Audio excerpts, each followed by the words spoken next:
കാരണം ഈ നാളത്തെ മറുപടിയാണല്ലോ ഇതിൽ നിന്ന് വ്യത്യസ്തമായിട്ടുള്ള നിലപാട് സ്വീകരിച്ചുള്ള വാർത്ത പ്രസിദ്ധീകരിക്കാൻ അതിനെതിരെ കേസ് കൊടുക്കും.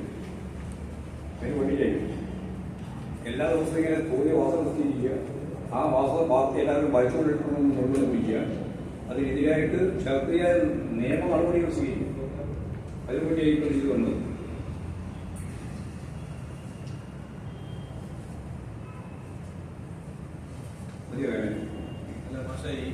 ഇത്രയും വലിയൊരു ബുദ്ധിമുട്ട് പാർട്ടിക്ക് ഉണ്ടാക്കിയ കത്തും അതിന് മറുപടി കൊണ്ട് ബാങ്കിനെതിരെയുള്ള നടപടികളൊക്കെ ആവശ്യമായ ആവശ്യമായ ബാങ്കിനെതിരെയല്ല, ബാങ്ക് തിരിച്ചല്ലോ. ബാങ്കിന് പറ്റിയ പിശക് തെറ്റാണെന്ന് അവർ സമ്മതിച്ചു.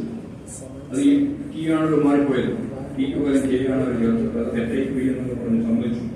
അതിനെ നിങ്ങളെല്ലാം കൂടി ചേർന്നുകൊണ്ടാണല്ലോ പർവ്വതീകരിച്ച് പ്രശ്നമുണ്ടാക്കിയത്. ന്യായമായ കാര്യം ന്യായമാണെന്ന് മനസ്സിലാക്കിയാൽ അതൊരു നിലപാട് സ്വീകരിക്കുന്നത് വേണ്ടേ?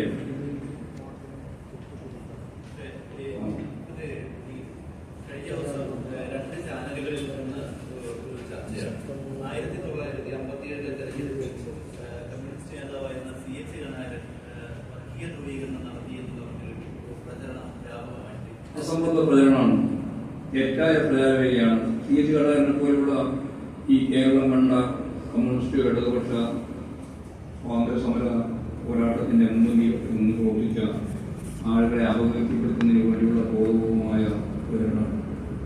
അല്ലാതെ അക്കാലം ഇക്കാലാണെങ്കിൽ കുറച്ചും കൂടി നമുക്ക് മനസ്സിലാക്കാം. അക്കാലത്ത് ജാതീയതക്കെതിരായും വർഗീയതക്കെതിരായിട്ടും ശക്തിയായ നിലപാട് സ്വീകരിച്ച് ഈ കേരളം തന്നെ, കേരളത്തെ ഏതെങ്കിലും ഒരു ഭാഗമല്ല, പൊതുവായി കേരളം തന്നെ മുമ്പോട്ടേക്ക് വരുന്ന ഒരു കാലം. ആ കാലത്ത് ഇമാതിരിയുള്ള സംഭവങ്ങൾ കെട്ടിച്ചമച്ച് ഉണ്ടാക്കുന്നത് ബോധപൂർവമുള്ള പ്രചാരണത്തിന് വേണ്ടി വർഗീയതയെ സഹായിക്കാൻ വേണ്ടി ഉണ്ടാക്കുന്ന വാർത്തകളാണ് എന്നതാണ് സത്യം.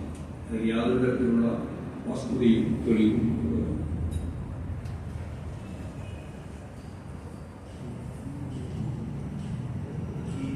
പിന്നെ സൂചിപ്പിക്കലേ ചോദ്യം.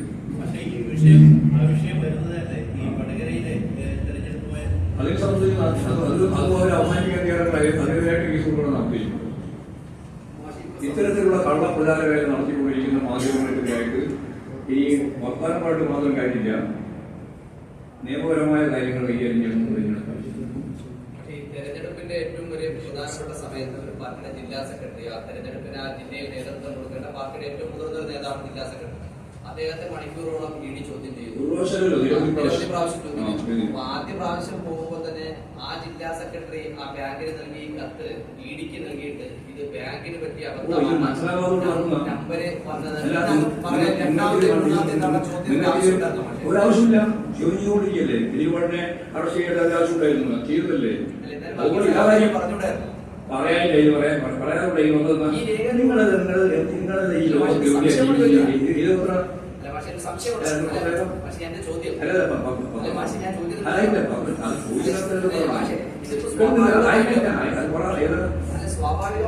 ഏത് പത്രാണെന്നും ജനടിവിയുടെ കുഴപ്പമൊന്നുമില്ല. കാരണം അത്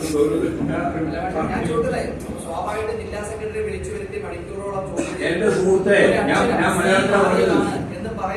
ഇത്രയും കാര്യങ്ങളെല്ലാം ആവർത്തിച്ച് നിരവധി പ്രാവശ്യം പറഞ്ഞിട്ടും നിങ്ങൾ നേതൃത്വമുണ്ടല്ലോ, BJP നേതൃത്വം.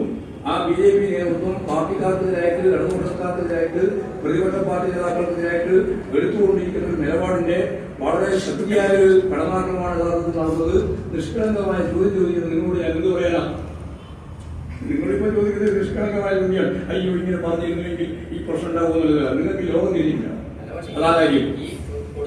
ഇഡിനെ മനസ്സിലായിട്ട് ITനെ മനസ്സിലായില്ല.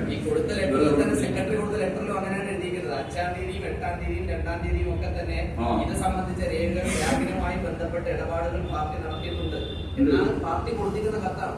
സ്വാഭാവികമായിട്ട് ആദ്യ തവണ ചോദ്യം കാര്യങ്ങൾ ആദ്യം തന്നെ പറഞ്ഞതാണ്. ആദ്യം ഒന്നാമത്തെ ദിവസം തന്നെ പറഞ്ഞാണ്, പറയാതിരുന്നില്ല. അതായത് പറഞ്ഞത് നിങ്ങൾക്ക് നിഷ്കളങ്കമായിട്ട് ചോദിക്കുകയാണ്.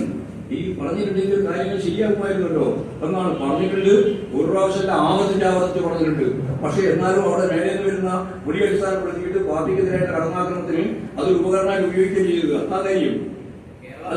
അതുകൊണ്ട് നിങ്ങൾ ഒരു കാര്യം മനസ്സിലാക്കും. ജനടിയിലൂടെ ഞാൻ പറയാണ്, നിങ്ങൾ പറയുന്ന പോലെ നിഷ്കളങ്കല്ല, കാര്യം രാഷ്ട്രീയമാണ്. നിങ്ങൾക്ക് രാഷ്ട്രീയം ഉണ്ടാവില്ല ചിലപ്പോൾ, അതിന്റെ ദുരന്തമായിരിക്കും. പക്ഷേ ഈ അക്കൗണ്ടിന്റെ ഇപ്പോഴത്തെ അവസ്ഥ ഫീസ് മാറ്റിയിട്ടുണ്ടോ? ഇതുവരെ മാറ്റിയിട്ടില്ല. അപ്പൊ ഇതുവരെ മാറ്റിയില്ല. എങ്കിൽ അതിന് നിയമപരമായി നീങ്ങണ്ടേ? അത് നടപടി ചെയ്യും, നിയമപരമായി തന്നെ നടപടി ചെയ്യും. ഞാൻ നേരത്തെ അതെല്ലാം പറഞ്ഞു, ഫാസ്റ്റ് എത്തി കഴിഞ്ഞിട്ടില്ല, പണിക്ക് നിൽക്കില്ല, സ്വാഭാവികമായിട്ട് നടപടി ചെയ്യും. പ്രതീക്ഷയുണ്ട്, ഒരു സംശയവുമാണ്, പൂർണ്ണമായിട്ടും നല്ല പ്രതീക്ഷയിലാണ്. ഈ നരേന്ദ്രമോദിക്ക് 400 സീറ്റ് നരേന്ദ്രമോദിയുടെ അവസ്ഥ എന്താണെന്ന് ഞാൻ പറയാണെങ്കിൽ ഈ 400 സീറ്റ് ഇത്ര ദുർബലനായ ഒരു പ്രധാനമന്ത്രി ചേർത്തത് ഇന്നേവരെ ഉണ്ടായിട്ടില്ല. എല്ലാ രാഷ്ട്രീയവും വിട്ട് ഒരു ജാതിയും മതവും വർഗീയതയും പ്രചരിപ്പിക്കുന്ന ഒരു ഇന്ത്യൻ പ്രധാനമന്ത്രിയുടെ അപമാനകരമായ ചിത്രമല്ലേ ഈ ലോകം മുഴുവൻ കണ്ടുകൊണ്ടിരിക്കുന്നത്. ഇതുപോലെ ചീപ്പായ, ഇതുപോലെ ദുർബലനായ ഒരു ഇന്ത്യൻ പ്രധാനമന്ത്രി ഇതിന് ഒരിക്കലും ഉണ്ടായിട്ടില്ല. എല്ലാവരും വലിയ പ്രതീക്ഷയായിരുന്നു അഞ്ചാളത്തിന്റെ എല്ലാം രീതിയിലുള്ളതെന്ന്. എല്ലാം കൈപ്പണായി ആ നമ്മുടെ താഴെ ഒരു RSSന്റെ മേലല്ല മോഹൻ ബഗാനല്ല ഞാൻ ഉദ്ദേശിക്കുന്നത്. താഴെ നമ്മുടെ നാട്ടിലെ ഒരു RSSകാരന്റെ നിലവാരം പോലും ഈ ഇന്ത്യൻ പ്രധാനമന്ത്രിക്ക് വർഗീയ പ്രചരണം നടത്തുന്നതുമായിട്ട് ബന്ധപ്പെട്ടിട്ട് താരതമ്യം ചെയ്യാൻ സാധിക്കാത്ത രീതിയിലുള്ള ദുരന്തപൂർണമായ അവസ്ഥയിലാണ് ഇന്ത്യൻ പ്രധാനമന്ത്രി എത്തിച്ചേർന്നിട്ടുള്ളത്. BJP നേതൃത്വം അങ്ങനെ. എസ് രാജേന്ദ്രൻ വീണ്ടും പോകുന്നതിന് പറയുന്നു. പക്ഷേ എസ് രാജേന്ദ്രനെ വീണ്ടും CPM-ന്റെ ജില്ലാ സെക്രട്ടറി മെമ്പറിനെതിരെ നേരത്തെ ഞാൻ പറഞ്ഞാണ് പോവില്ലേ? പോവില്ലെന്ന് ഇപ്പോഴും പറയാം. ഞാനിപ്പോ ഇത് വേറെ പറയുന്നത് അയാളുടെ പാർട്ടിയിലുള്ള ആളല്ലല്ലോ, പാർട്ടിയിൽ നിന്ന് പുറത്തു നിൽക്കുന്ന ഒരാളല്ലേ. വീണ്ടും അയാളെ പാർട്ടിയിൽ നിന്ന് പുറത്തു നിൽക്കുന്ന സന്ദർഭത്തിൽ പലരും സന്ദർശിക്കുന്നുണ്ട്. അദ്ദേഹം തന്നെ പറഞ്ഞു എന്റെ പലരും കാണാൻ വേണ്ടിയിട്ട് എന്നെ ഞാൻ ഈ അഥവാ പോകുന്നില്ല ഇപ്പോൾ പറഞ്ഞു പറഞ്ഞു. അപ്പൊ അങ്ങനെ പറയുന്നത് കേട്ടിട്ട് പോയാൽ പോകുന്നത് പോട്ടെ അത്രയും എടുക്കാൻ സാധിക്കുള്ളൂ. ഞാൻ ഉറപ്പായിട്ട് പറഞ്ഞല്ലോ, പൂർണ്ണ പ്രശ്നമില്ല. പിന്നെ നിങ്ങൾക്ക് സംശയം തിരിഞ്ഞുകൊണ്ടേയിരിക്കുന്നില്ല. ഇന്നലെയും ഈ ജില്ലാ സെക്രട്ടറി മെമ്പർക്കെതിരെയൊക്കെ വീണ്ടും മോശം പരാമർശം നടത്തി. മോശം പരാമർശം പല ആവശ്യമായ നിലപാട് നമുക്ക് എടുക്കുക. അതൊക്കെ വെറുതെ പറയുന്നതാണ്.